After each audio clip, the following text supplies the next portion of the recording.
El Teatre Municipal de Lloret de Mar acollirà el 17 d'abril una marató de donació de sang, organitzada pel Banc de Sang i Teixits, l'Ajuntament i l'Associació de Donants de Sang de Girona. L'horari d'aquesta marató serà de 10 del matí a 3 de la tarda i de 4 a 9 del vespre. S'han previst diverses activitats festives per amenitzar la jornada, com un espai infantil gratuït, refrigeri i actuacions musicals. L'objectiu, aconseguir el màxim de donacions possibles, esclar. Per fer-ho cal tenir més de 18 anys i pesar almenys 50 quilos. Sí, aquest divendres és importantíssim que tots els lloretencs i lloretenques que puguin i que vulguin, que vinguin al teatre. Darrerament, no sabem ben bé per què, però les donacions han baixat una mica. Els del Banc de Sang ens diuen que pot ser la crisi i realment ho crec, perquè des de Benestar i Família el que veiem dia a dia és que les prioritats han canviat moltíssim. Famílies que abans podien venir a donar, avui la seva prioritat és una altra.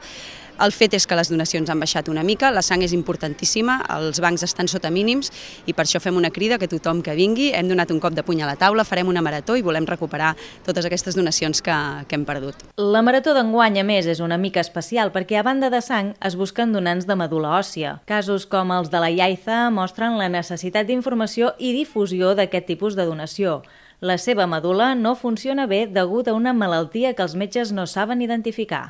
Però també dir que no és només, o sigui, posem la cara de Yaiza perquè som de Lloret i és la cara visible de Lloret perquè ho necessita una nena de Lloret, però no és només per ella, potser pot ser compatible amb qualsevol persona.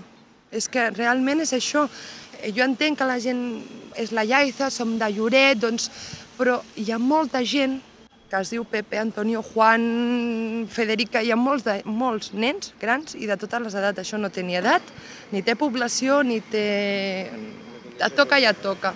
Durant la marató i amb el suport de la Fundació Josep Carreras s'instal·larà un punt d'informació per donar a conèixer què és i com funciona la donació de medul·la òssia. La poden realitzar totes les persones d'entre 18 i 55 anys i la compatibilitat es comprova amb una simple anàlisi de sang. De cara al 26 d'abril està previst organitzar també diferents actes a benefici de la Fundació Josep Carreras. Marató de donació de sang de Lloret de Mar, 17 d'abril al Teatre Municipal, de 10 del matí a 3 de la tarda i de 4 a 9 del vespre.